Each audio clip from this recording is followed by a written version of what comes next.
Beans, I started stream, but I didn't put on some music while I was getting set up. Sorry for the silence. I did not think about that. Ooh, I am a little bit out of it today, not gonna lie. I have not been sleeping very well the past couple of days, so I just kind of feel like, why is the game not centered? Hold on. Time to fix things.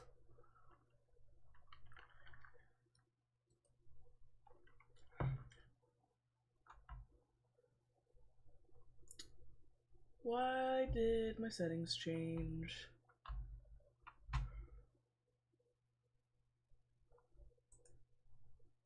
That's not what I wanted to do. Come on here. Hit the screen. And we're going to make it even a little smaller just to kind of squish it in there. And that's probably good enough for now. Oh, that's a black bar on the edge. That's annoying. It's good enough. Alrighty.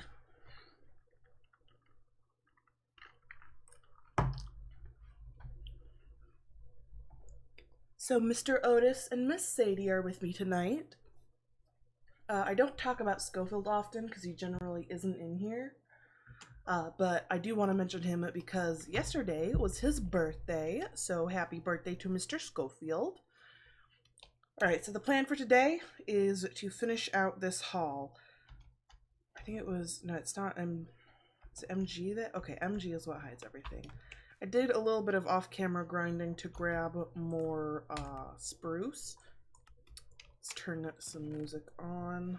We're just gonna, the Minecraft music doesn't give me enough energy actually.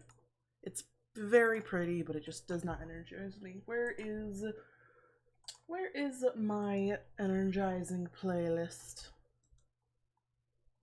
Need some nice energetic music to hype me up.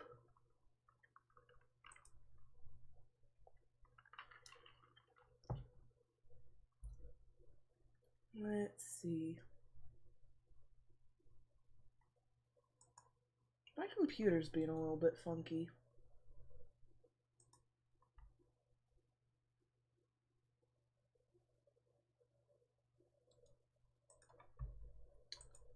Alright, where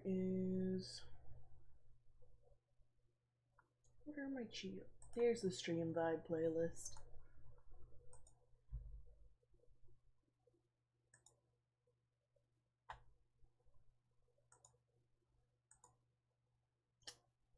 Play. I am really not on my A game today. That is very loud. Wow. Goodness gracious, I am completely unorganized. Sorry for the mess, Felix. I am off my game.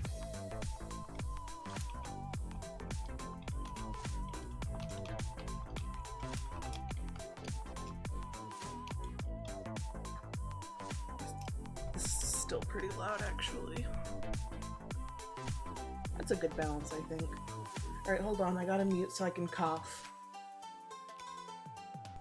I'm not sick anymore, but I do have, like, a scratchy throat, you know? Like, I just keep getting dust in it. Did I put my spruce over here? I did. Alright, first goal is just to basically fill up basically all of this with the spruce stairs with a little bit of exceptions for which we need, I think, 1, 2... is it just 2 or is it 4? Sun on stream, what will they do? Gonna be building. Gonna be hanging out. Where... Do I even have glowstone? I don't want to go to the nether, so if I don't have glowstone, I'm probably just gonna force it with other light sources. Here we go. I actually don't know how much I need. I am a bit of a mess today. Alright. First patch goes here. Ah! I keep breaking the gosh darn glow lichen. Well, that's fine.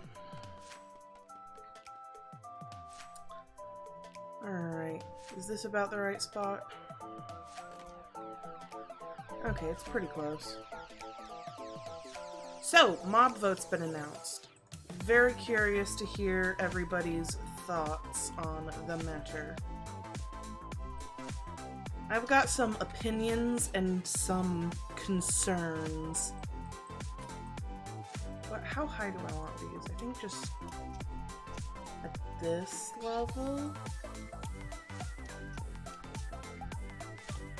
Yeah. I don't think I didn't even bring any of my spruce with me. I am really not on my A game today. Alrighty. Let's just get a couple of these. Because I'm gonna need them for other parts of the ceiling too anyway.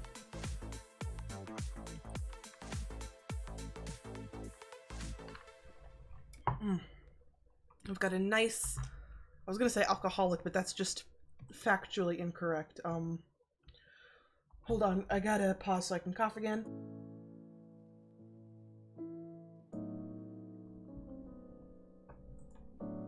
Oh, I hope your driving was careful, Felix. I actually had a small crash a little while ago. I don't think I've streamed since then. I should probably tell that story. No worries, Felix. I hope your errands go well. I was saying like 20 different things and I've lost track of all of them in my noggin. Okay. I think what we should focus on first is... That looks terrible. I need to fix that. But that's not where we start. Okay, let's start by just getting some of these bad boys in. Is there nothing there or is it just the wrong thing? That should be fine if I move it down a block lower. Like, yeah. Alright, let's get some stairs.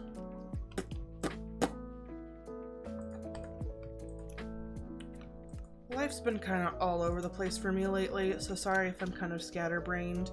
I am just, like, kind of a mess. Not all for bad reasons, so it's not something to, like, worry about, but, like, you know, when just a lot is happening, and some of it's good, some of it's bad, some of it is neutral, but it's still, like, a lot of neutral. So it's like, ugh. That is not what I was trying to do. It's just one of those times in life.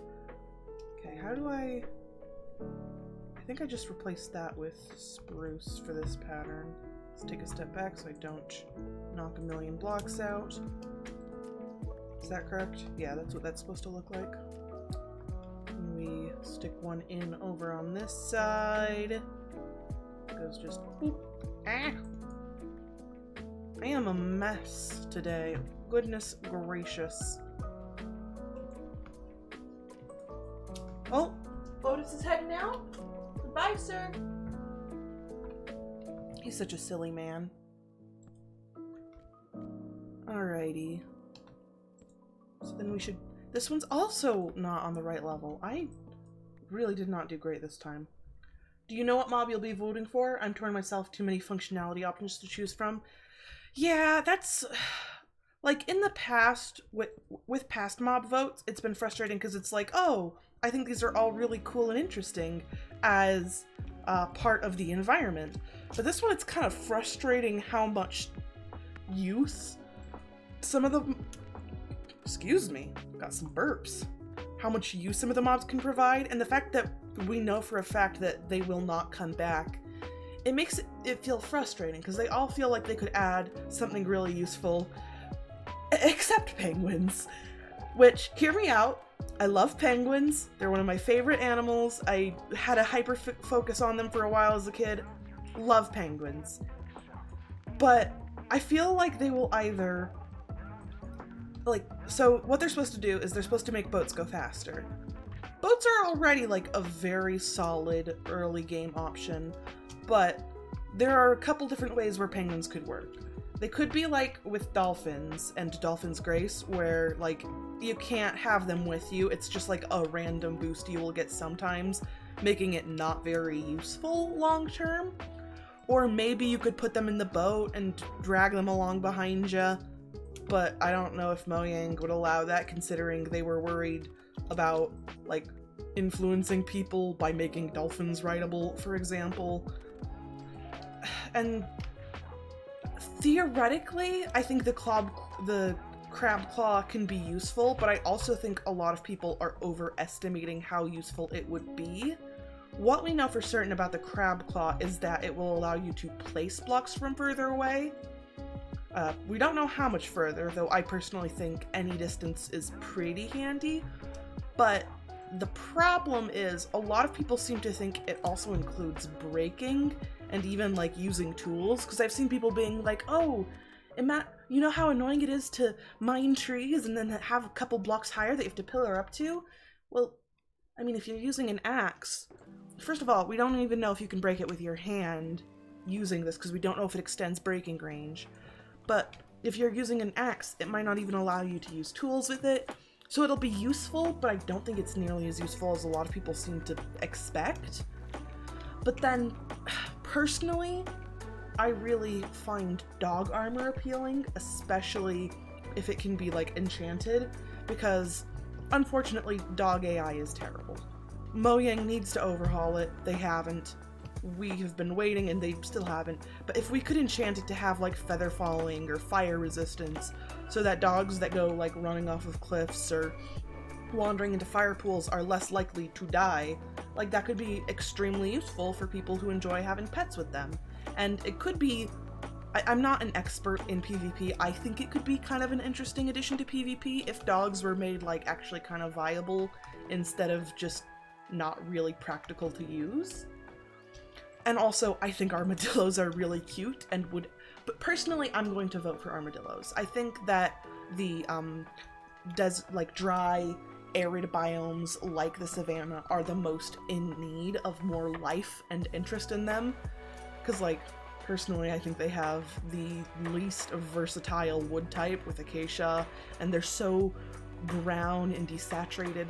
And they have, like, no unique mobs. Like, the only mobs that spawn there are, like, cows, sheeps, and chickens, which are, like, the old mobs. Like, they don't really have anything unique going for them. I think maybe they sometimes have horses. I don't think they even have rabbits. Like, they have very, very little going on for them. So, I'm going armadillo. I can understand the appeal of other votes.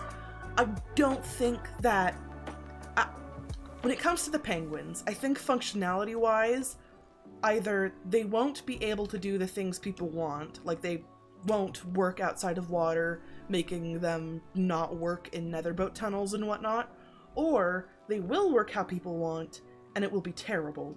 Because, like, if you've ever used an iceboat tunnel, like a good one that's nice and straight, and you get going straight for a while, like, even on a single-player world, it can be difficult for the game to, like, not struggle and load chunks quickly enough. It is literally so fast that the game struggles to render the world around you, even if they are preloaded chunks. So it's like, I don't know if, like, so either it's gonna be a disappointment, or it's gonna make the game even more broken than it already is, in a way that I think is not even going to be very fun.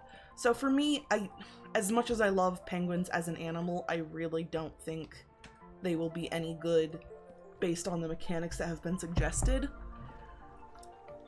I wouldn't be upset by the crab claw winning, but I also think people are way overhyping the potential that it will have and the things that it's going to add.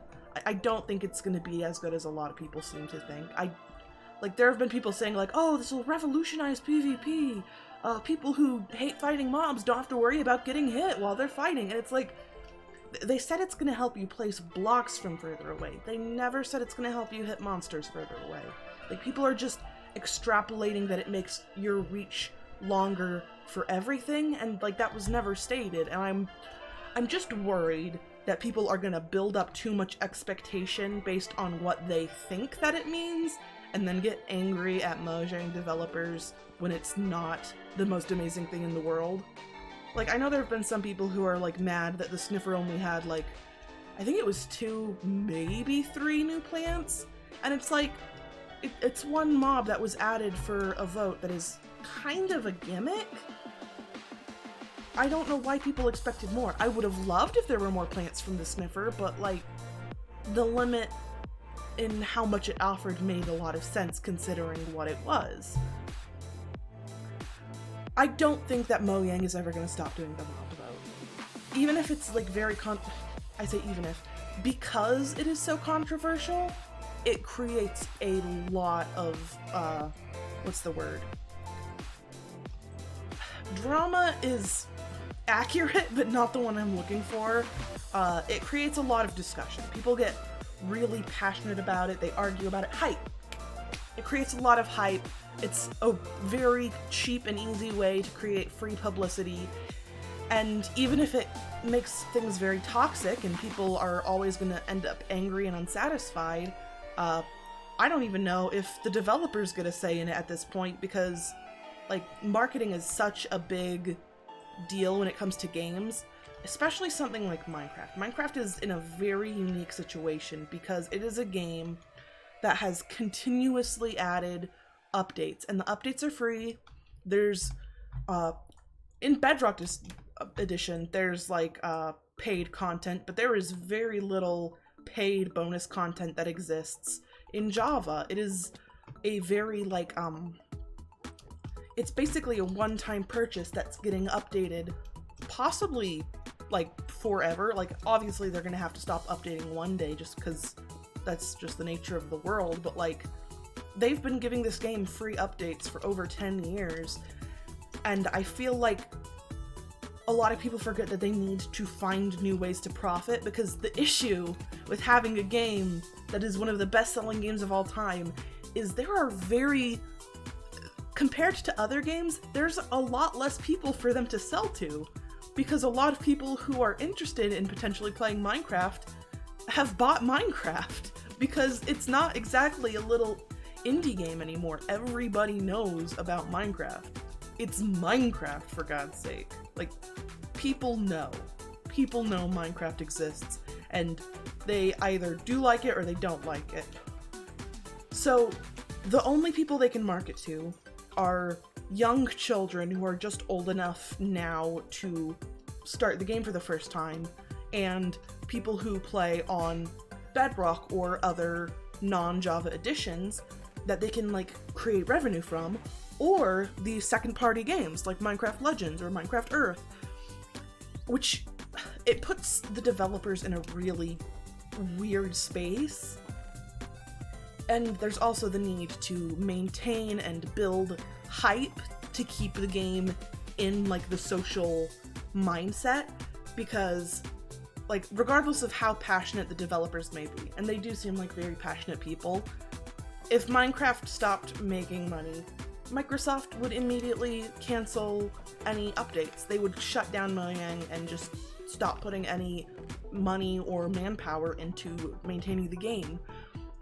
Which just, sometimes it leads to, like, sometimes the need to market leads to issues with the game itself, which I worry that these past couple of years has become more and more of an issue, where the need to market Minecraft has caused changes that people are generally unhappy with as a player base, but do help it when it comes to, like, excuse me, I had to burp again. Wow, I am so gross today. But yeah, like, basically what I'm getting at is sometimes decisions that are well-liked are not the decisions that are going to keep the game profiting, and like it or not, that's gotta be their first priority. I know I don't care for the fact that profit comes over the building of the game, but that's just the reality of it. And we've just gotta be grateful when the devs who really, like, I think people underestimate how passionate the devs are. They do care about this game. Like, they seem to really care about it a lot. Like, people forget that one of the most beloved and famous mods of all time, the Aether, the creator works for Mojang now, or at least he did for a while. I'm pretty sure he still does though. Like, it is literally people from the community who are the new wave of developers, people who care about the game to the point of they were making stuff for it before they were paid. Like, it is not laziness or disinterest from the developers that are causing issues with Minecraft. And I won't ignore the fact that there are issues. But like, some people are just like, oh, well, they're lazy and hate working hard and they just don't care about the game. And it's just frustrating because like, this is some of the most passionate developers I've seen for a large game. Obviously, indie studios are quite the outlier because almost all of those are built on passion, because why else would you make such a risky financial decision? You've got to have passion if you're going to take that risk. But for a game with this much budget to have so much love and care put into it is really not as common as I'd like it to be, because, you know, it is owned by a big corporation and they are always going to prioritize profits. And I think it's honestly impressive how much love and passion still exists in Minecraft beside of it. You're so right, because people talk so much trash on game devs who are at the mercy of capitalism, right? And like, there are some things that like the Mojang studio does that blow me away in terms of workers' rights. Like, there are so many companies that would have utterly destroyed their workers with crunch time when it comes to like forcing out the wild update out all in one batch.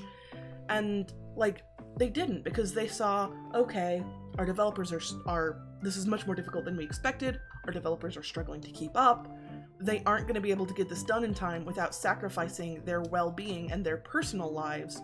We've got to make a compromise for their well-being, for their mental and physical health. And then people are like, oh, Minecraft developers can't add something because they're so lazy. Minecraft developers asking for 10 days off in a row because they're tired. Like, no, they're working hard. They are very passionate, but like, these things are both difficult and like, people will say like, oh, well, I've seen mod developers churn something out in 1 week. Mod developers do not have to deal with like Psycraft, servers that put all of their focus into breaking the game so much that it is insane. And I love those servers. I think they're fascinating. I think they're so cool. But like, this is effectively a AAA game. They have to make it as polished and perfect as possible. If you run into a bug in a random mod that you got off of CurseForge, you're gonna think, oh, well, this person just did it because they're passionate. I can ignore that. It only happens when I do such and such anyway, so who cares?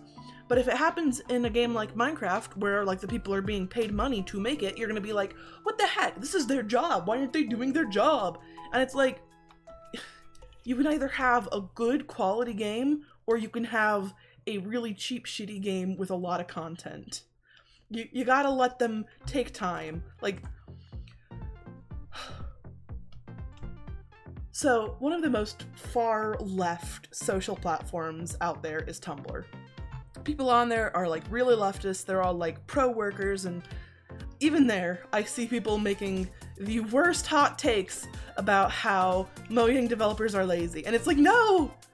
Mojang has some of like the most decent, like, I have problems with them both as a company and a development studio, but my problems are not them taking care of their employees. Like, it's a video game, and I've already paid for it. I own it, and I'm still getting free content for it. Why would I complain? These people are effectively making more video game for me for free.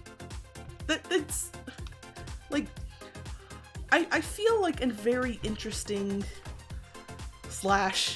sad thing that has come about in the internet age, and maybe it existed in older times, but I think the internet age has at the very least exacerbated it, is this expectation of, and maybe a little bit entitlement to, free content. Like, speaking of Tumblr, I follow like a lot of comics and story blogs and artists, on that website. And the amount of asks that they have to answer of people being like, hey, why are you being lazy and not finishing this fan comic that they are doing in their spare time for free and not as a paid job, and have to squeeze in between their actual job and real life? Like, I feel like people have become so spoiled for accessible content that they are starting to lose sight of the fact that people have to spend time and effort on this content, and they are not getting any reward for it except maybe some nice words. But people get frustrated and entitled, and like, there are so many horror stories of artists having to deal with people who just are angry at them for wanting to be paid and saying, well, if you like art, then you should draw my picture for free. And it's like, well, they don't like drawing what you want them to draw. They like drawing what they want to draw. Why would they draw your stuff instead of their stuff? Like, it's... I feel like part of it is just people who are young, you know? But I also think part of it is just that because there is so much that you can access on the internet that is either created independently, just out of passion, or is like in the public domain, a lot of people have gotten accustomed to just getting as much as they want, and really need to just learn that, like, hey, these artists are not getting paid. They do not owe you the same regular updates as your favorite TV show. Like, if they were being paid for this a full-time livable wage, then it's understandable to say like, hey, you haven't posted in like 3 years, but you said that you're posting every day and you're getting paid for this. What are you doing? But like, they're not. Even people with Patreons generally aren't working on those, aren't like Patreon artists full time, because that's just not sustainable. That's just not how the real world works, even if it would be nice if it did. Oh, this is kind of messy. I don't like it. People don't understand the value of art / just the work that goes into it. Yeah, it's really sad. And people who even like art seem to think like, one of my pet peeves is people who are saying like, well, if you like art, why don't you draw this and get money? Like, people saying like, well, if you're an artist, why don't you draw for a company and make money and make that your job? Because like, it's not the same. Enjoying the creation of art, like, it's not going to be the same no matter what you're drawing. If I like to draw anime girls kissing each other, I'm not going to get the same amount of enjoyment from drawing an advertisement for a big company that sells toothpaste. Like, that's not something I'm passionate about. That's not something that gets me excited. But people seem to think, well, you like drawing, and this is drawing, therefore you must like it. And it's like, it's more complicated than that. I don't like drawing everything. I like drawing things that I care about. Hello, sirs.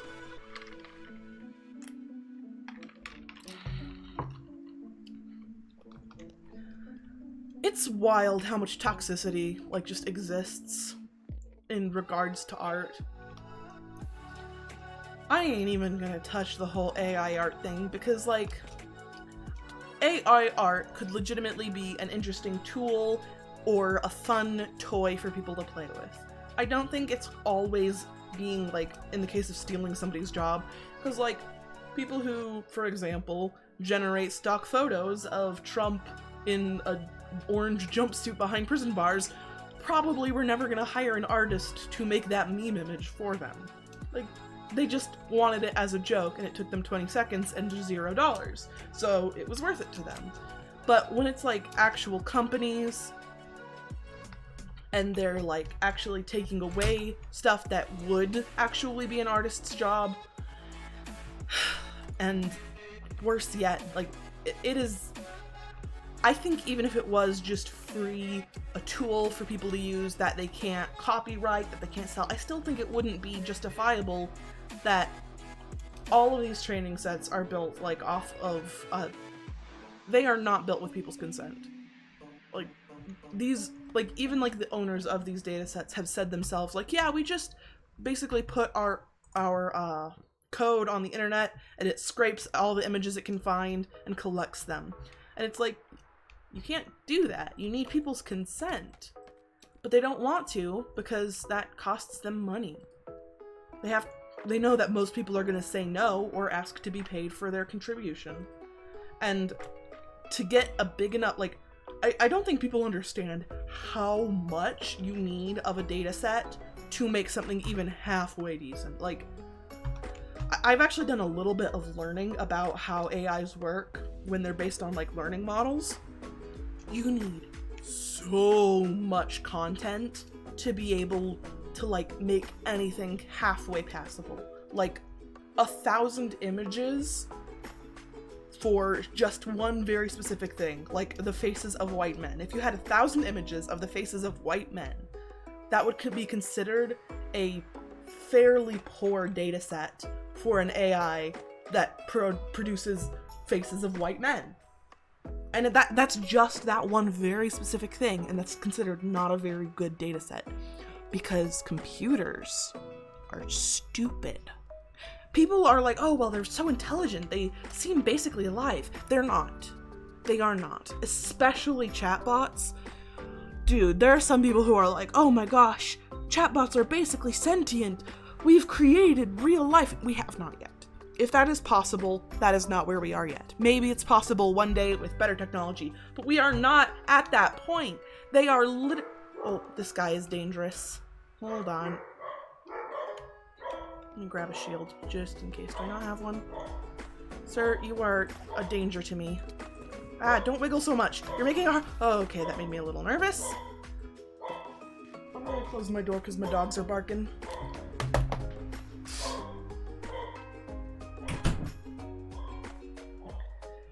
Alright, well, I do think that it is theoretically possible for us to create an AI that can approximate a human intelligence and maybe even sentience, because, like, I do think with enough research and a very, very, very powerful computer, possibly more powerful than we're capable of, I think that it is probably possible. I could be wrong, but I do think it probably is. We are nowhere near that point with what we've got right now. Like, even 10 years ago, we had robots that could complete the Turing test, which is, if you don't know what the Turing test is, basically you put somebody in the room with a computer and you have them talk to somebody over a screen, and they have to figure out accurately whether they are talking to a chatbot or a real human on the other end. Turns out we are so bad at this. Like, even when chatbots were bad and, like, made no sense, like, people figured out really easy cheats to make us fall for it anyway, like where the chatbot would redirect, like, asking questions about them, the other person, or being very self-centered. And, like, these traits seem so human to us, we just assume, oh, well, that surely is a human.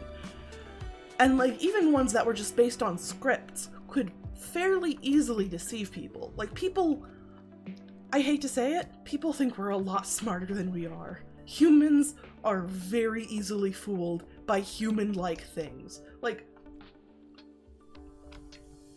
hold on. I want to illustrate my point.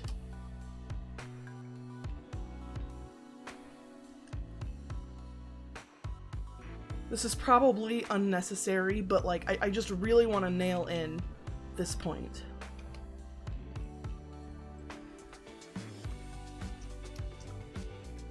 What is that?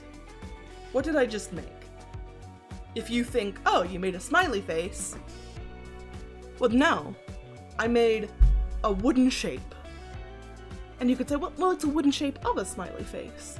Yeah, a man! But it's not! It is 2 dots and a curved line, and our brain immediately interprets that as, oh, that's a person. And yes, we know it's not a real person. But, like, photos aren't real people either. They are a collection of, like, colored dots carefully arranged to recreate an image that imitates a real person. Most animation is, like, why did I say most animation? All animation and all videos are a string of photos put together. When I do this, nothing is moving. Your screen is stationary, but a certain color of dot, the purple on my shovel, is turning off and turning on, being replaced by little gray pixels instead to make it look as if something is moving. But Like, if you touch your screen, oh, I got so passionate I hit my microphone. If you touch your screen, you're not going to feel movement beneath your fingertips because it's a static image that is being played and replaced so quickly, it looks like movement. But nothing's actually moving through space. Nothing physical is moving around. We are very, very easily tricked. Like, AI chatbots are really dumb, man. And it is scary how many intelligent people are thinking that they are intelligent. Though a lot of dumb people also think they're intelligent, so. The thing is, though, it does raise some, like, very concerning questions. Because if people are this easily able to be fooled by chatbots, what happens if we one day actually create a intelligence equivalent to that of a real human using computers? We will never know for certain.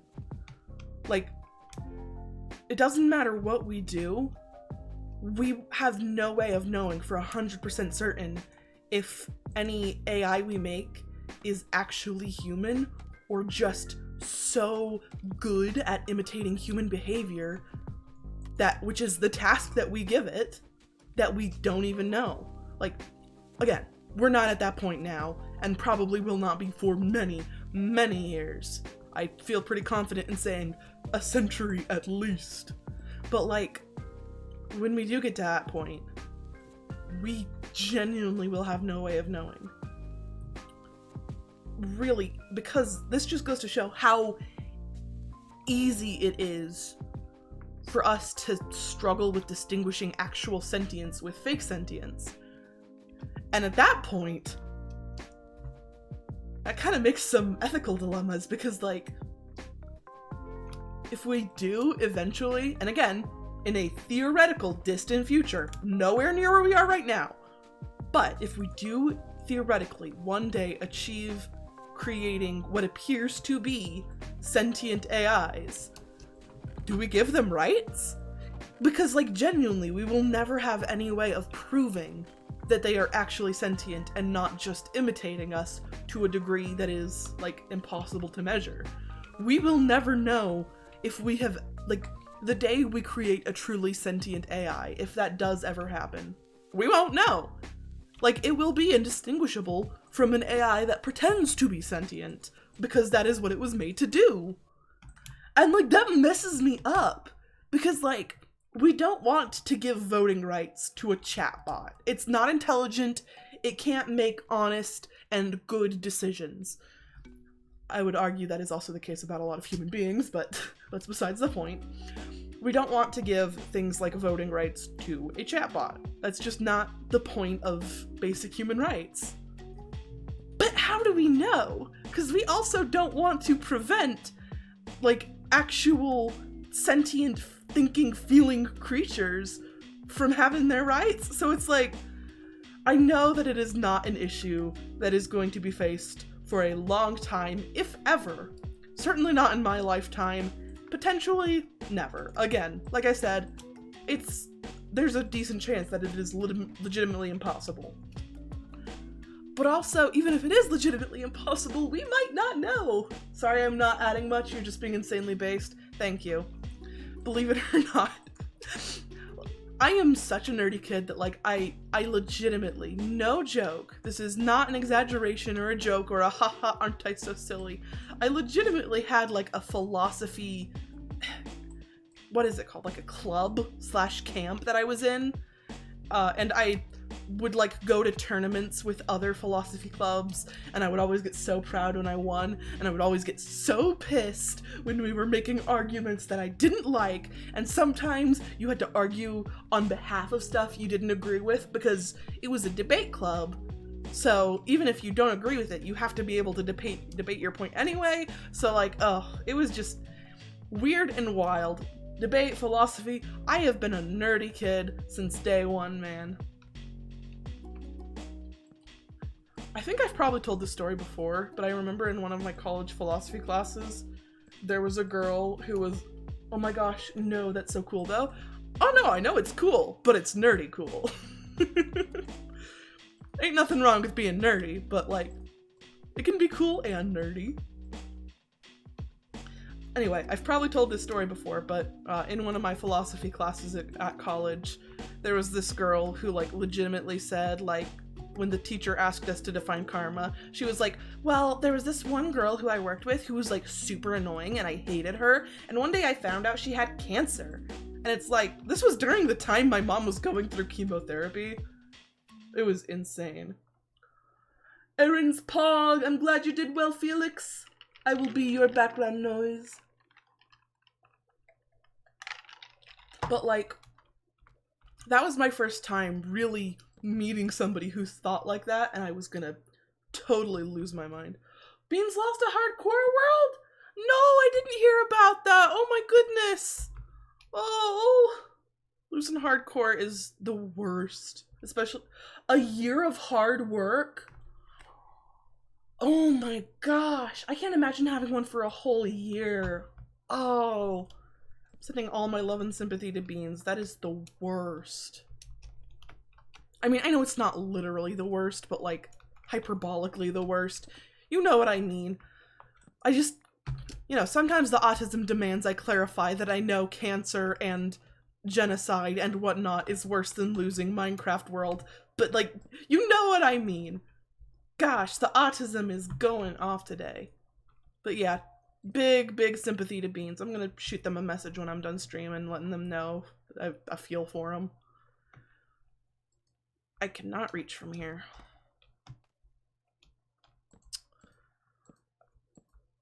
For those of y'all who are neurodivergent, I don't know which of you are, but like, most people I know online, or at least the people I know who go in the same spaces online as I do, are either neurodivergent and queer when I meet them, or they are neurodivergent and queer at the end of... I have like this one online friend, and like I just recently was like chatting with them and I realized, hey, I have this very distinct memory where several years ago we were joking about how you're the only person in our online friend group who is straight and heterosexual. And they are neither of those things anymore. And it is so, like, it's so funny that I distinctly remember that conversation and it is just no longer true at all. Like, gosh. To be fair, I mostly go in fandom spaces, which are, like, very heavily dominated by queer and neurodivergent people. So, like, again, it's probably more a sign of the spaces that I live in rather than all of the internet is this way. Even though it does sometimes feel like that because of my little bubble.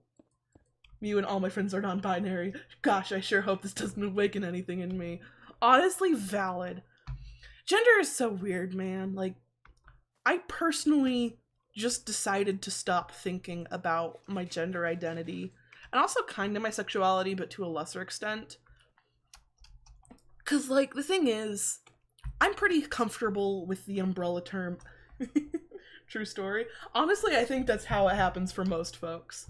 It's a lot easier when you have people you love and trust who, like, you see them comfortable in their skin and you know that they're good people and you care about them and you see them happy and you're like, gosh, I wonder if that's how I feel. And then it's like, uh-oh, I think that's how I feel. I definitely think knowing other queer people is the easiest way to realize when you yourself are queer. Because, like, you know, it's a lot less scary to take a journey if you know that you're not the first one taking that journey. How am I going to get across this gap? Just put that down.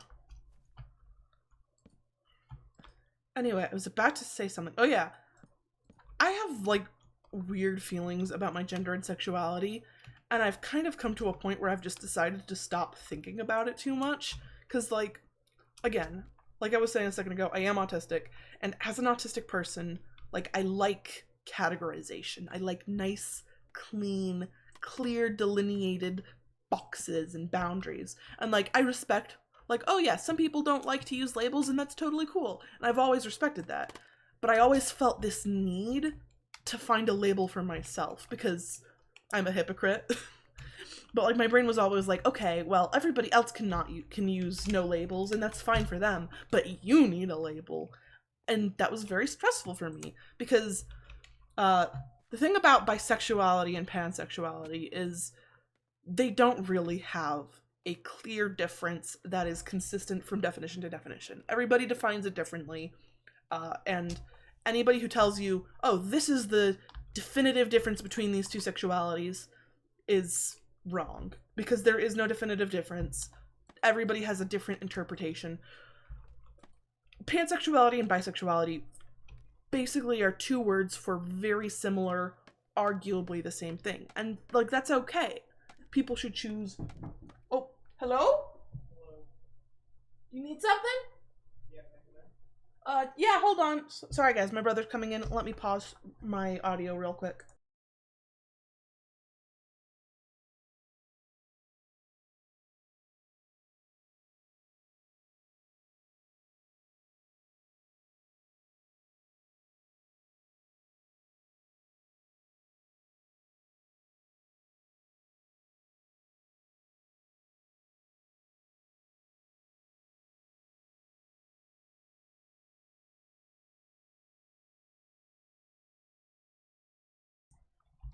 Alright, I might need to end stream early to take my brother to karate because apparently nobody figured out the plan for who's taking him.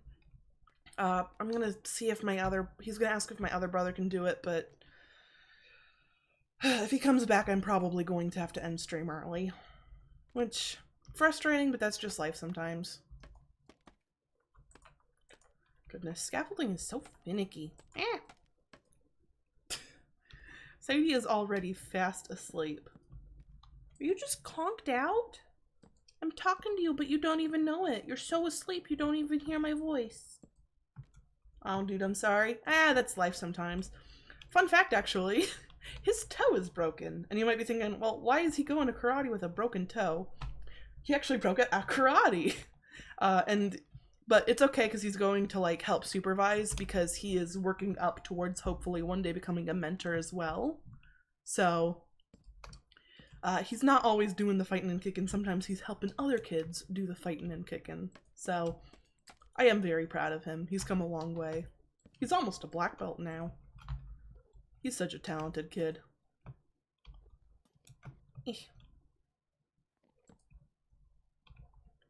I don't think I can reach any further with this handful I've got here, so we're just gonna... This would be a good time for the crab claw, to be honest. It may not be the one that I am prioritizing in my vote, but I will tell him. Hold on, I gotta burp. I am so nasty sometimes.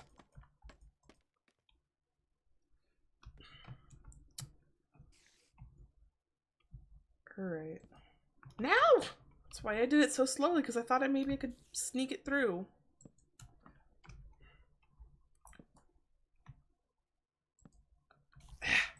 Can I not angle this right? Am I not gonna be able to do it? I don't think I can.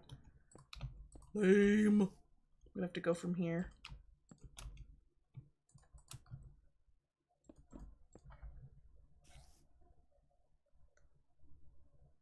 Hold on, I'm gonna text my brother and let him know if Will says no, he can come get me.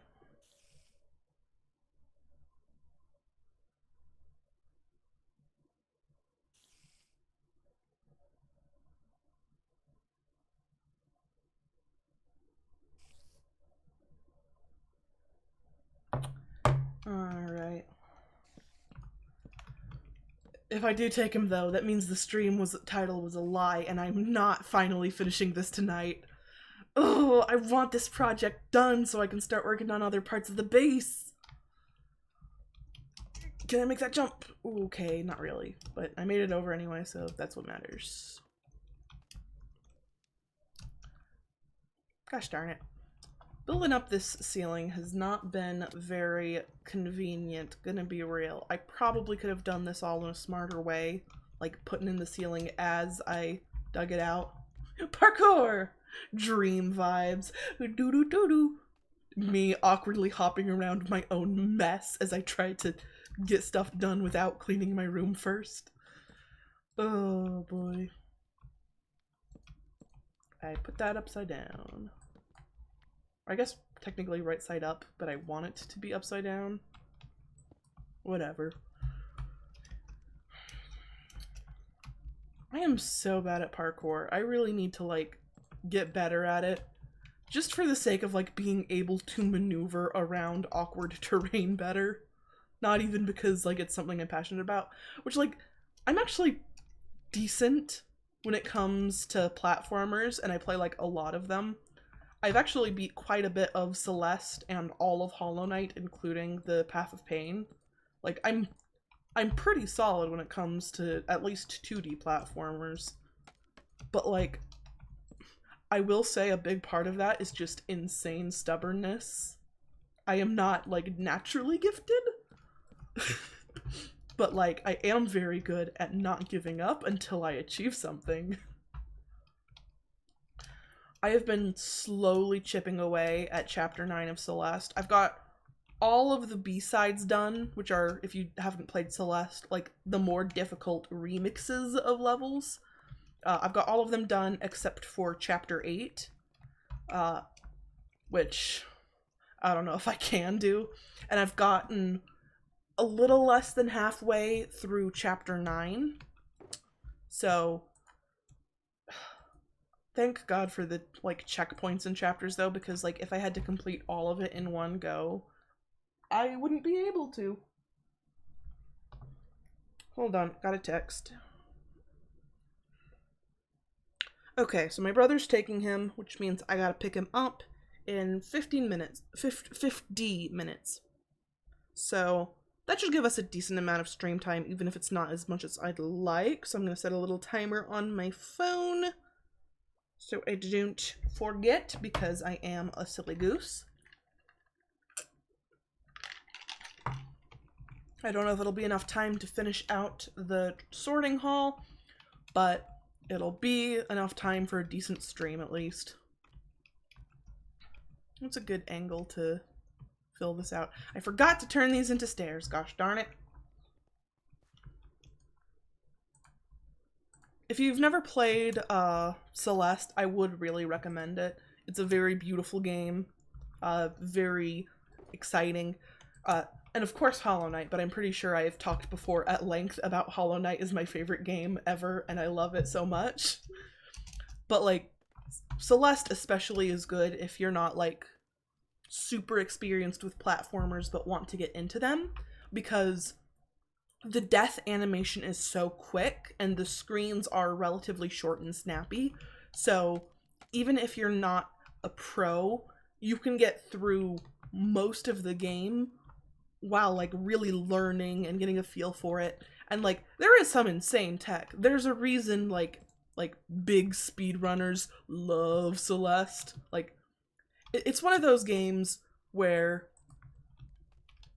it has a lot of depth when it comes to, like, skill level.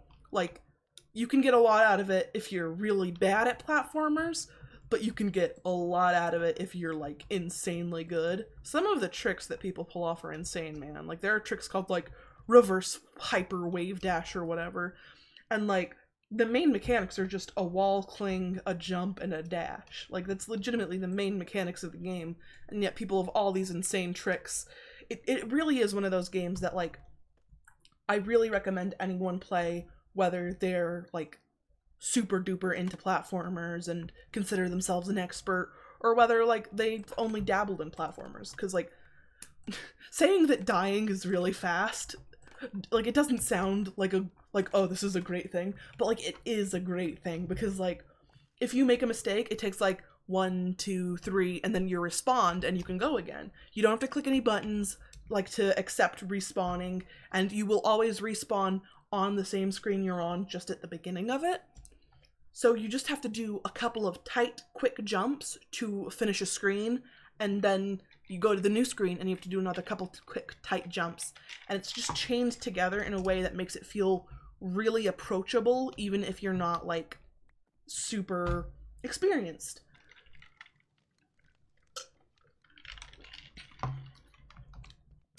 Hollow Knight, on the other hand, isn't strictly a platformer. It's got platforming elements, but it's more of like a Metroidvania with like, there's fighting in it, and there's monsters, and there's quests and whatnot. But Celeste is just like pure platforming. There's a story, but like mechanics-wise, it is all about platforming. Anyway, very much recommend it. Very good game.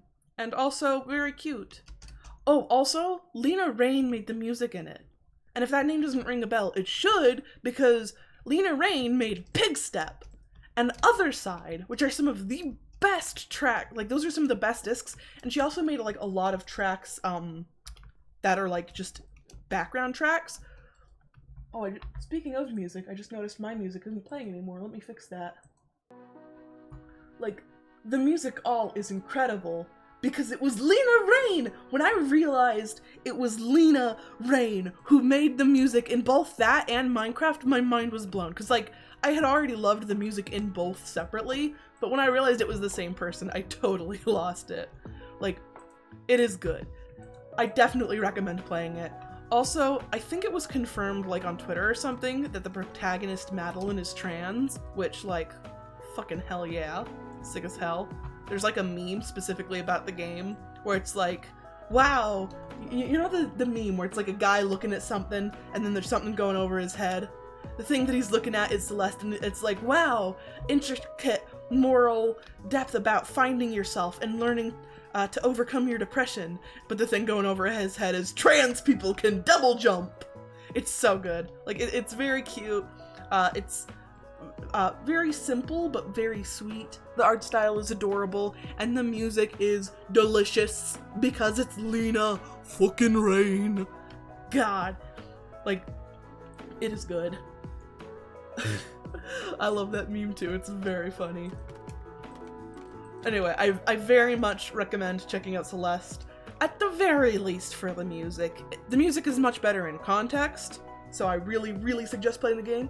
It is on Switch. It's both on, like, computers and Switch, but Switch is where I played it, because I like having that portability. I very much recommend it. It's very cute, very easy to pick up and put down, and there's, like, checkpoints throughout the chapters, so if you get, like, exhausted, you can take a break. And then come back later. I really do recommend Celeste. Like, when it comes to indie games, there is a reason why a lot of people said that Celeste was the indie game of the year for the year that it came out in. Some people even said it was indie game of the decade for the 2010s, I think. If I'm remembering correctly, anyway. It's just like this it's a very beloved game, and for very good reason. I'm gonna block out this space real quick to make it more functionable. Can I reach here? I can.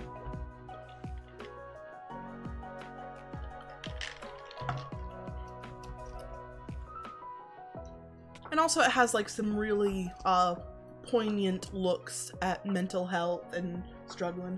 Oh, good luck with homework, Crispy! I had a lot of fun talking to you too, even if it was me reading you talking and me chatting aloud. It's a very weird format of conversation, but I really enjoyed it. You're really knowledgeable about stuff. I was a former gifted child, so I have a lot of stuff going on in my brain. Arguably too much. It's like, I've compared it to like having a swarm of bees in my head, or like a storm. Makes it hard to sleep. Felix home! Welcome back, Felix! I am glad you did not crash and explode and die.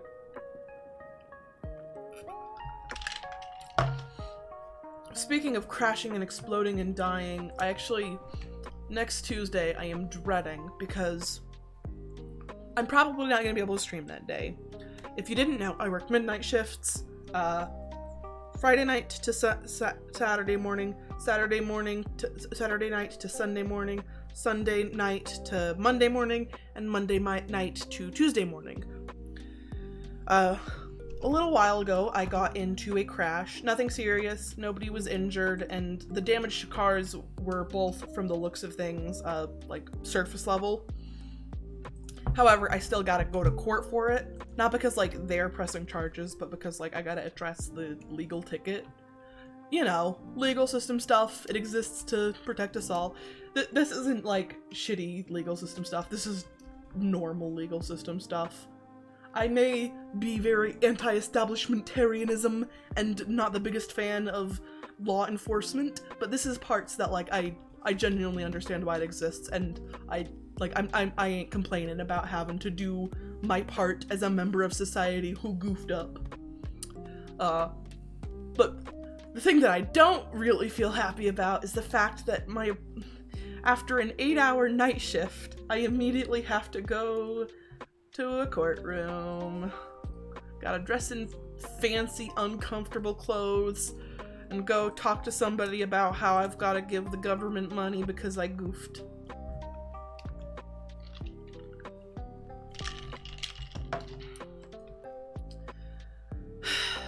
And also because my doctor goofed a little bit. So for those of you who don't know, if you have certain issues with your health, be that mental or physical, oh gosh, that sounds horrible. Yeah, I'm not looking forward to it. I'll manage because I have, like, the nice thing about my job is that, like, in one of the employee rooms, they've just got straight up a soda fountain because they've also got a coffee machine, but I don't drink coffee, so that means nothing to me. But, like, I can just be chugging caffeine all night, which makes it much more doable. I had to work a 7 a.m. shift after the previous night. I got off at 11 p.m. Oh! Having a late night shift after, having an early morning shift after a late night shift is disgusting. Like, there should be laws about that or something. I don't know, man. I am so glad that I don't work in, I used to work at a grocery store, and because I didn't get to choose my hours, sometimes I had to deal with that. With my new job, my hours are consistent, so I don't have to deal with that anymore, but I totally understand how miserable that was. You poor thing, you didn't even get a full 8 hours of sleep because you had to deal with driving and stuff. But yeah, it's hard, especially because I have not been sleeping well the past couple of days, and I do not know why. That's life, though. Anyway, but part of it is actually not my fault. So like I was saying, if you have certain physical or mental health issues, you have to tell the, like, government about it, specifically, like, the driver's licensing type part. So, like, if somebody might have a stroke, they need to tell the government so the government can decide whether or not they are, like, safe enough to drive. Or if they have vision impairment, like, it needs to be measured by the government to see, like, is it visual impairment getting worse? Is it bad enough that they can't drive safely, or do they just need visual glasses? Like, stuff like that. Some of it is also mental health related, though. And because I deal with depression, I'm medicated, I'm not in, like, an unsafe place, so don't be like, oh, I'm so sorry, like, I'm fine. But, like, clinically, I am diagnosed with, like, a depression disorder. So I had to mark that off on the form, and now my doctor has to regularly, like, send in a form saying, like, yeah, they're cool to drive, they can drive, they're not gonna drive into oncoming traffic and explode a bunch of people because they're so sad. Like, he has to sign a thing saying, like, yeah, they're cool, they're fine. Even though, like, I wish I could just say that to the government myself, but no, I gotta get a doctor's note, even though he doesn't know anything about my life. And I could really easily lie to him if I wanted. It's not a very well thought out system in regards to the mental health aspects. It's only really good for people with physical health issues. It is not very well polished for anyone else. Then again, it might be not very well set up for people with physical issues. I probably shouldn't speak on something I'm not super familiar with, because I don't have any, like, notable physical disabilities myself. But anyway, my doctor incorrectly filled out the form, and the letter from the driver's license division telling me that the form hadn't been filled never came to my house. So when I got pulled over, the police officer looked me up in the database, and I wasn't legally allowed to drive, and I'd been driving on that license for months with no idea because I'd never been properly informed. And it wasn't my fault, it was my doctor's fault. Like, to the point where he's even told me, like, yeah, if they ask about it, tell them it's my fault. If I have to pay a fine, it was on my end. And it's like, the fact that I even have to deal with that part, like, I get the collision part. I'm not going to say, like, oh, I was at fault, or, oh, the other person was at fault, because I don't think I'm legally supposed to talk about that kind of stuff until it's resolved. I'm not super educated on that kind of thing, but better safe than sorry. But, like, the fact that, like, this part, which I know for a fact I am not at fault for, I've gotta still, like, they said that part, like, my doctor said, like, try calling the DMV and seeing if they'll, like, just remove that part, since even I agree that, like, I was the one who caused it. So I did, and they were like, no, you've still gotta deal with that at the place. You can't just say it's fine, and your doctor can't just say it's not a problem. And I'm like, I get it, but also, it sucks, because it's not my fault. I did everything right in that case, and I still got bit in the butt. Total mess. It'll be fine, though. I think things are all gonna work out in the end. Everything is chill. My car's a little scuffed up from the incident, but trust me, it was already pretty scuffed up. I don't think there's, like, if there is visible damage, I can't tell, because my car is already kind of dinged up. It was secondhand when I got it, and it's also the car that I did a lot of my learning how to drive in, so it's been in a couple dings. Alright, I think we filled out the entire roof. Let's go! Let me get up high just to make sure we didn't miss any spots. Alright, while we're up here, let's turn on the laser eyes. Okay, it seems like we've got everything up here, except maybe that? Why is there pink here but not on the other side? That's weird. I like it where it is though, so I'm not changing it.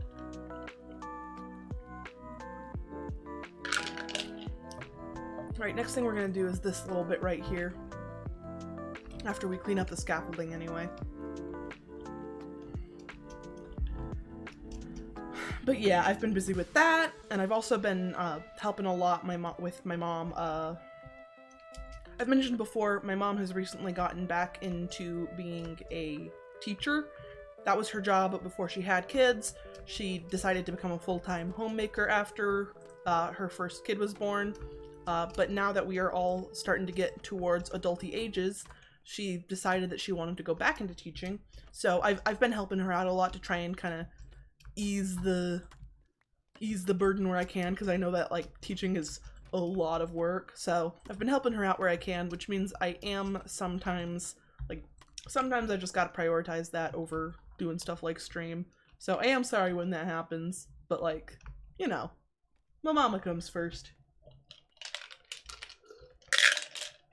Also, the other night, she bought, like, a bunch of Scrabble letters because she was going to make them into, like, a vocabulary game for her kids. And she was like, oh, I need to sort all these out. And I was like, hey, I can help you sort them. And she's like, oh, no, you don't want to do that. It'll take forever. And I was like, no, I want to help you sort them.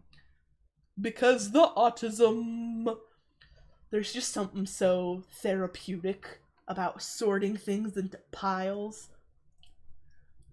I'm one of the people who, like, sorts their M&Ms into different color piles before eating them. Or, more accurately, Skittles, because Skittles are yummier than M&Ms. But I just like organizing things. I don't like cleaning, which a lot of people mistake for being the same thing. They are not. I am terrible at cleaning. It stresses me out. But organizing? Oh, I love sorting things into piles. I love arranging them by type. Oh, so satisfying. I'm a bit of a dork, and I can own that. Okay, I think that's the ceiling cleared up. Yeah, that dip looks kind of weird, but I needed it to make the rafters not look quite so dark. I don't mind the rafters being partially in shadow, but if they're too dark, we completely lose the whole height of the ceiling and it just becomes like black up there. So I'm pretty satisfied with this look. Do I need anything besides the... Okay, I think for now it is just the trapdoors that we need. 52. Is that gonna be enough? Only one way to find out, I suppose. Can we grab through there? We can. Where do they even get placed? Kinda here-ish. Yeah, and the easiest way to do this is probably gonna be to pile up and then flip them on my way down. Yeah, I think we've got more than enough to fill this out. Only the problem of standing up at the top to worry about, though. Gonna knock this back. Can I not stick a block on the edge of that? Is it because I'm like kind of filling the spot a little? If I go like this. Oh, there we go. I can't even see what I did there. I need to throw one of these down. Okay. So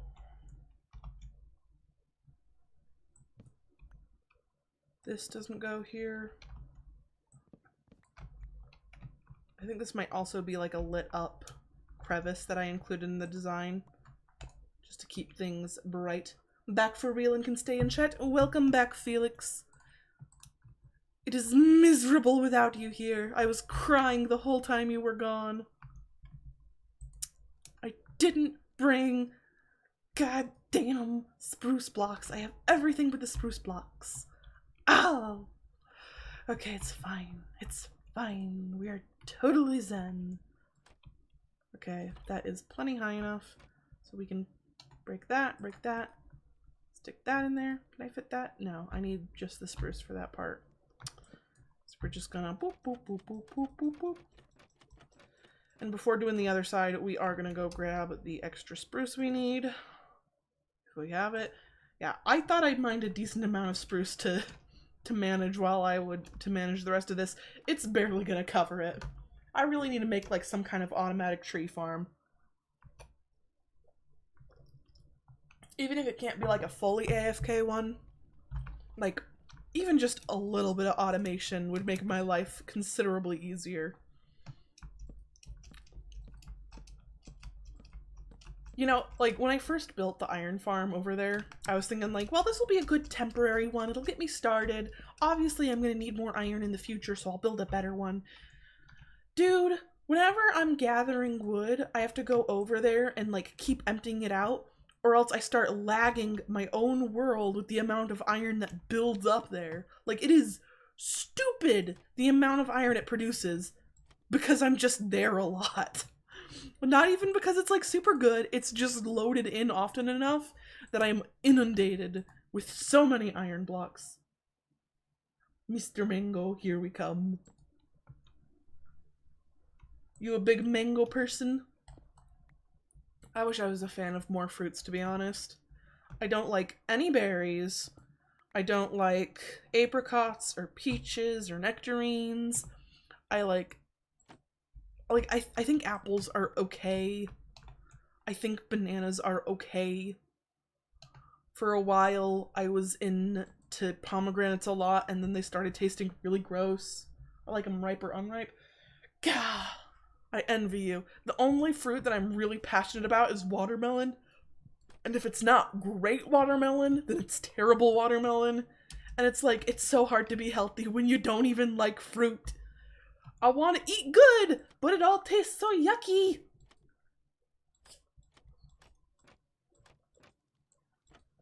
It's tragic. Fun fact about bananas. You know how banana candy tastes nothing like bananas? It sort of does in a weird way. See, we're the opposites. I love all fruits other than watermelon. No! We need to unite so we can create one full fruit-loving person. Oh, one fruit that I actually thought I didn't like, but I actually really do if it's good. Honeydew. Honeydew, when it's bad, just tastes like water that is kind of solid and a little sweet. But, and like, I don't like it. Boring. But when I went to Japan, my host family, for one of our days, we had dessert, and it was just sliced honeydew. And I was like, oh, I'm gonna be polite because, you know, they're hosting me, they're taking care of me. I don't want to be ungrateful, even if it's kind of boring to have fruit for dessert. Bit into it, and my mind was blown. Like, I think it's probably because the climate is just better for honeydew there, so it grows a lot healthier. But it is so good. I ate so much honeydew and honeydew ice cream and honeydew soda. They just call it melon there because it's like the main melon that they do, and it's just so sweet and flavorful and good. I came back to my room and remembered I got myself a candle and was so happy when I saw it and smelled it and was feeling good. Candle pog. I don't like lighting candles, but I love sniffing them. Just sniffing the wax. Yeah, melon flavor is actually very popular in Japan. Like, I think it might be like, if it's not native, then it's probably like from a very similar climate, because it seems like it grows really healthily there. And it just tastes so good. Whatever they're doing right, you know? Like, they understand their honeydew. Somehow, they are doing it better than any honeydew I've had in America, that's for sure. I really did not like honeydew before that. It was a transcendental experience. I am locked in a tiny hole. Okay, so this isn't going to be visible from the front, so I can block that out. We're going to need to make a little out for me here, though. Stick that there, kind of squeeze across. Doing the backside of these is kind of weird, but I think I'm doing it in a decently functional way. Okay, I can go a little further with this.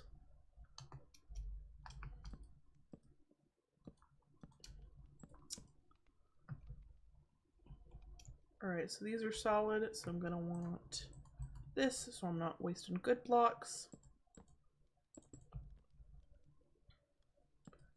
Trying to be conservative with your blocks so that you don't have to mine more than necessary is like, it's a smart thing to do, but it's also so annoying and fiddly. But like, after I started the habit, I can't break it. Bananas and melons. You're such a goober. Why do we call it eggplant? Like, other parts of the world, I think mainly Europe, call it aubergine, which, like, regardless of the quality of that word, which I personally think is very cool sounding, why eggplant? It doesn't look like an egg. It's a plant, but that's like it. That is the only correct thing. Why? Ugh. Also, fun fact, orange fruit is actually named after the tree, and the color is also named after it. So if you've ever wondered if orange the color or orange the fruit came first, orange the fruit was actually first. There's a reason why people with orange hair are called redheads, because people used to just refer to that as a shade of red. You don't know the eggplant lore? I don't know the eggplant lore. What is the eggplant lore? Tell me the secret lore! I need more anecdotes to fill my quiver of fun facts that I can bother people with when I don't know what else to say. Oh, I wish these didn't connect, but if I want them to be flush with the wall, that's the only thing I can do right now. Darn it. Alright, how can I fill this neatly? So this goes here. We've made it up to the peak. Nice, nice, nice. Okay.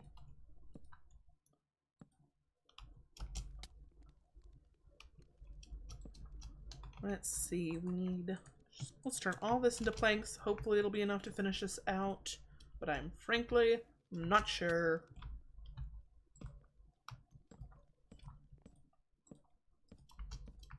Let's see. They used to look like eggs. They just evolved or something into what they are now. I saw a picture of them and they looked very egg-like, but also I could have been deceived. Were they like egg-like in color too, or was it just shape? Because it still seems weird to call them egg just if they're egg-shaped. Because like a lot of things are egg-shaped when they're kind of lumpy. But if they were like full-on egg-colored, that's pretty weird. It's pretty whack, man. But I believe you, because we've done some weird stuff to plants over the years. Like, people who complain about genetically modified organisms unfortunately can't really eat anything, because we have done crossbreeding and selective breeding of so many plants, dude. Like, nothing looks like what it did in the past. Oh dang, that does look like an egg. It's just a little egg on a vine. God damn. I want to crack that in a pan. Why did it turn purple? Like, I can understand people breeding it to make it bigger and longer, just because, like, we've done that with almost every single plant. But, like, it probably wasn't turned purple on purpose. Like, was that a mutation that just spread a bunch? Felix, I know you sent me a picture of Christmas trees saying, "Why are stores like this? It's October 5th. I'm so sorry to inform you, you're complaining to the wrong person. I am unhealthily into Christmas. It makes me feel such good vibes and so buzzy happy. I literally, like, if I could, I would convince my family to put up Halloween decorations October 1st. I am so into Christmas, and I just don't care for Halloween very much. And I know that's not the popular take anymore, but I love Christmas stuff. I love it. I like it so much more. Halloween stuff, it's spooky. I don't like to be spooked, but I like shiny, sparkly, pretty snow things. Though it is kind of weird from, like, a marketing standpoint to put stuff out that early. Like, that is kind of wild.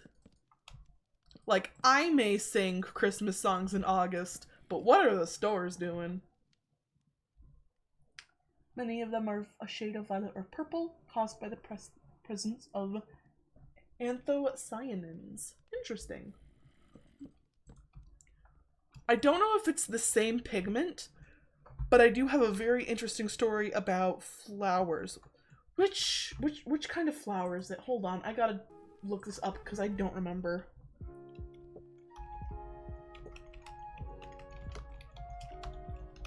I don't want to just be generic about this, this story because I don't think that's as interesting.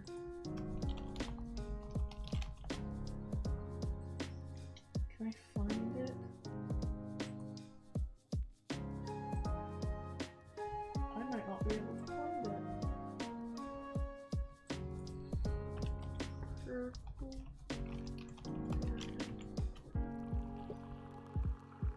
Was it violas? I don't think it was violas. I think it was petunias.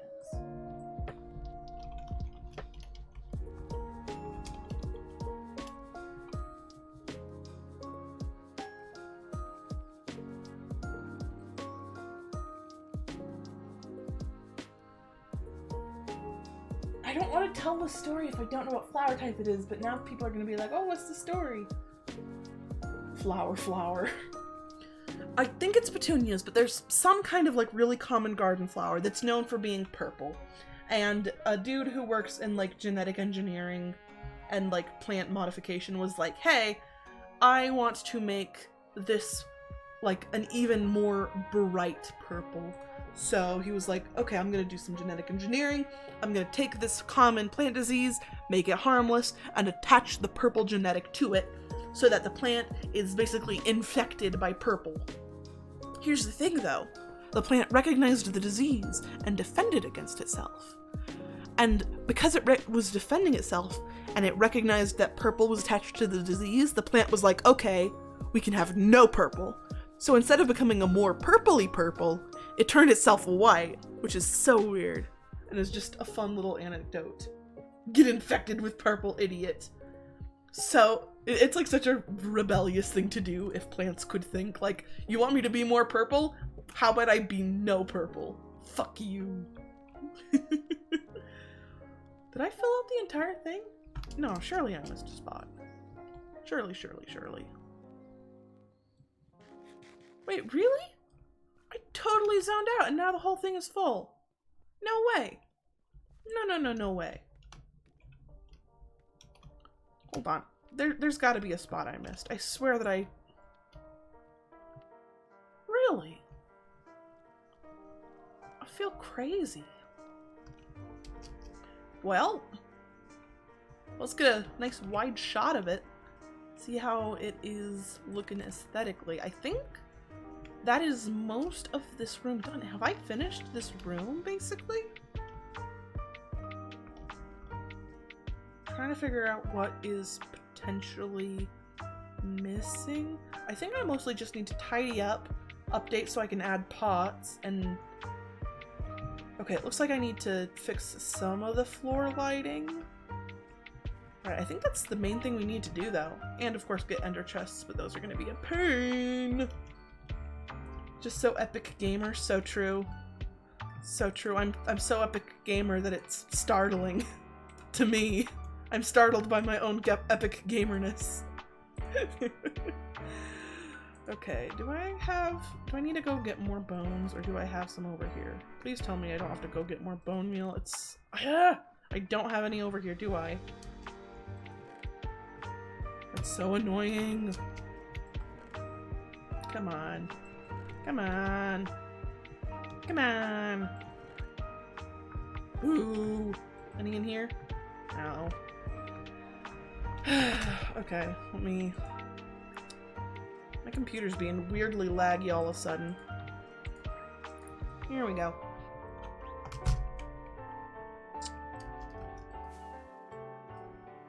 Alright. Do I have any just sitting in my little box over here? I do. A decent amount, actually. Let's wiggle our way over here. Okay. Actually, this is probably not the best place to do it because I'll lose it in the floor pattern.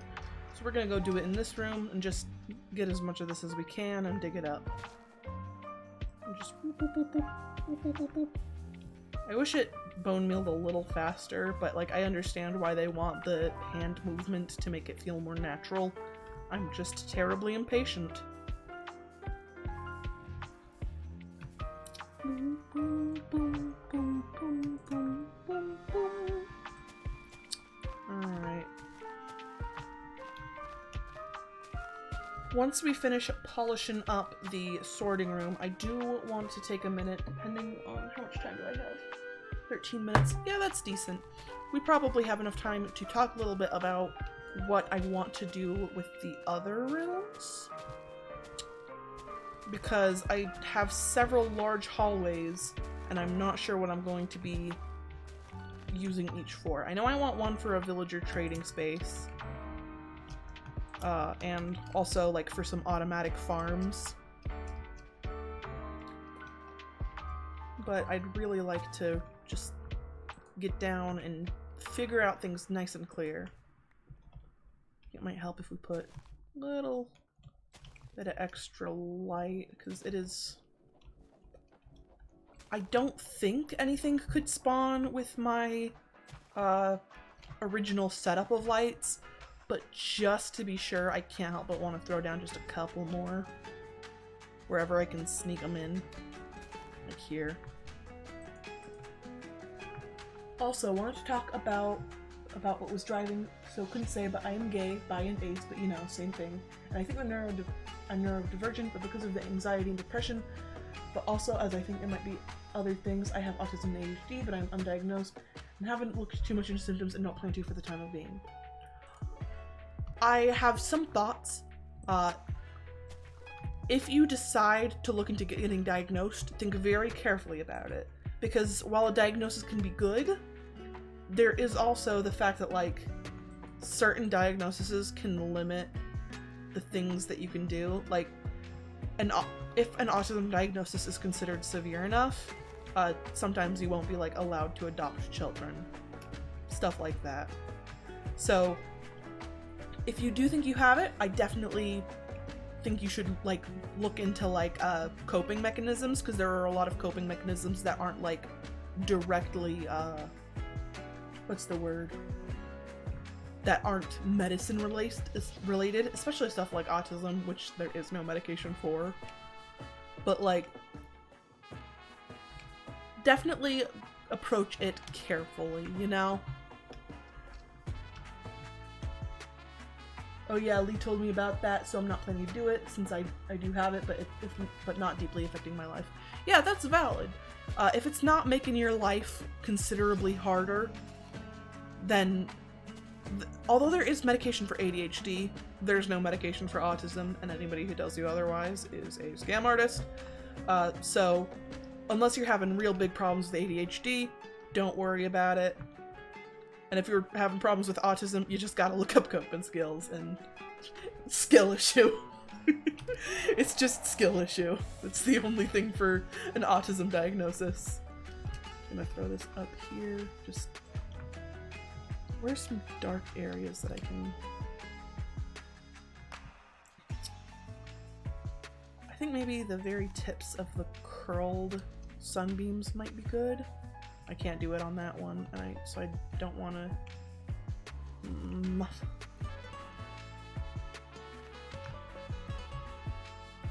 It's still pretty dim over here. I can probably slip one in.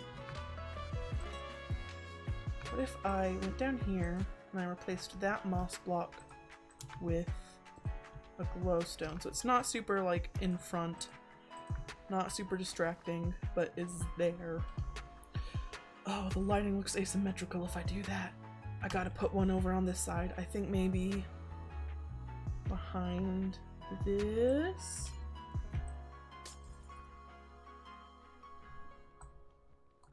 It'll be less visible if I put it under the orange one, I think. Oh wait, that's so visible because I used a stupid slab there. That's annoying. But wait, I can... Hold on. Let's go, like, oops. Hold on. We're gonna just boop, boop. Fill that in like this. And this goes here. Actually, I can... Ag! I am making a bigger mess than I am solving. Now my keyboard is being weird. Alright, we're just gonna temporarily put that there. Stick that there. We're actually gonna need to break this so that we can make a move back. We need to stick that in there.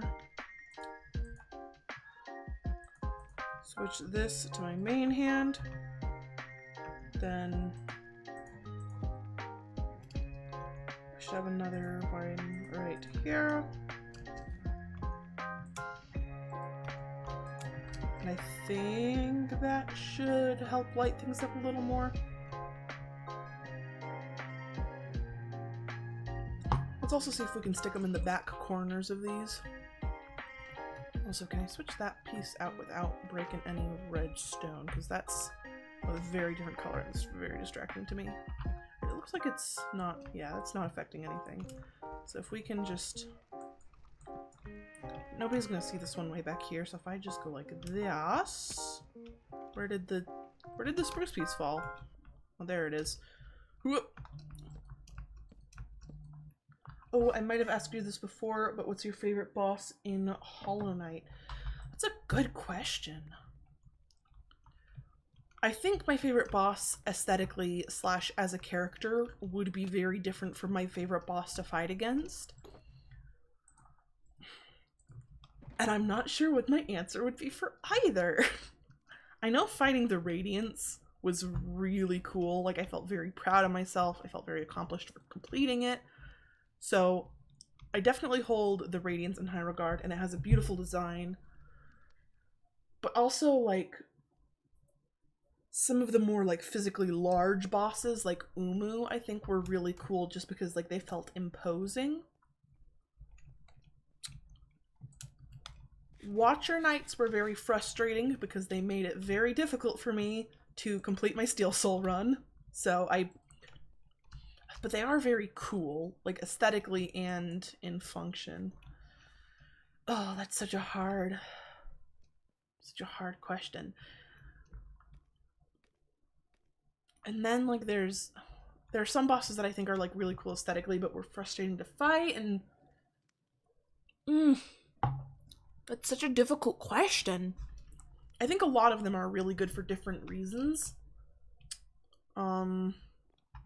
Zero is very fun, even though I don't think he's particularly hard.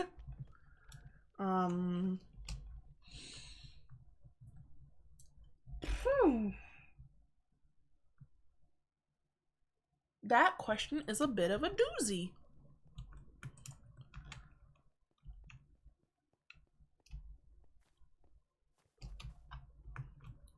I think the Godhome Sage brothers are really cool, even though they are very difficult and have made it hard for me to win. How about top 3 for fights and top 3 for art style? I'm definitely going to have to put Radiance in both just because of how great they are. And art style, Hollow Knight definitely has to make it on there. Like, the Hollow Knight. You know. The boy. The fella. The beloved. The scrunkly. So if I could put one more on the art style list. I'm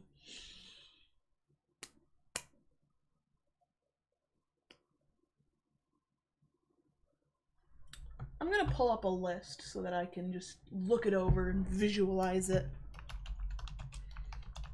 Obviously, I love Hornet, like both versions of Hornet. She's so cool. Oh! Grim! Grim is one of, like, the most aesthetically awesome fights there is. Like, it is so cool to look at. I still haven't beaten Nightmare King version. And I'm out of practice now, so I might never. So I should probably go back and keep trying till I do it, because otherwise I've nearly 100%ed the game. Oh, but White Defender is also really good. I think in regards to, like, their battle, I really, really enjoyed, what's his face? The Mantis Lords. Like, the 3 of them moving around quickly and you have to dodge around them. I think that's really cool. I also like the fast movements of Hive Knight. Nosk is really easy to cheese. Sorry, buddy. You're a cool design, but your fight just... it sucks. The Oblobbles are just cute. I think the Brooding Moloch is a decently fun fight if you get the rhythm of it. Moss Charger is adorable, but again, very simple. The Lords is so good. Oh, I haven't even been able to make it to their fight in Godhome because Godhome is so hard for me.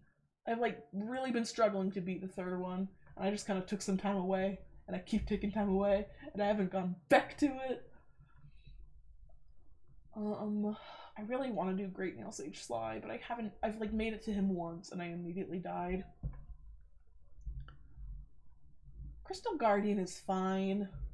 Grow's Mother, I don't know why, I have a soft spot for Grow's Mother, even though it's not, like, a particularly unique or good boss.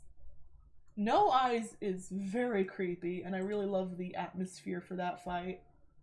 I think it's, like, maybe it's not, like, the best executed mechanically speaking, but, like, it is so, like, artistically cool. It is very spooky. The eerie atmosphere really carries. Really love that one.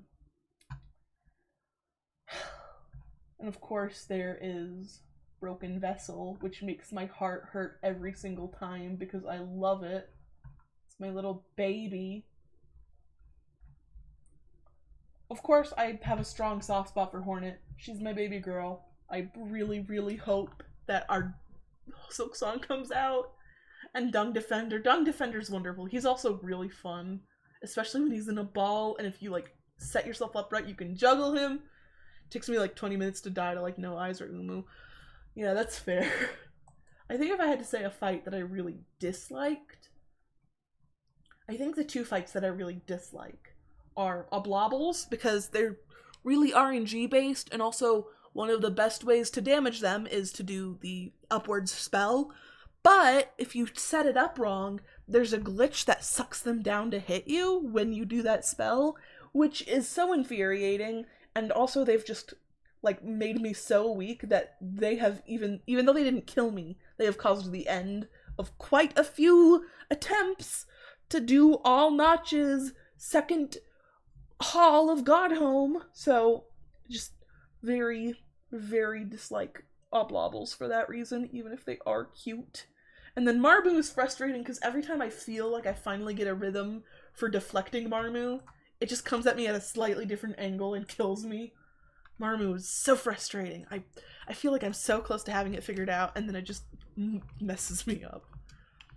But, like, the thing is, like, I don't dislike any of their designs. I love every design in Hollow Knight. So, like, my only complaints are mechanical, and even then, I only have two that I, like, actively dislike. I've got plenty that are too hard for me to complete at my current skill level, but, I don't want two of them, I just want the one.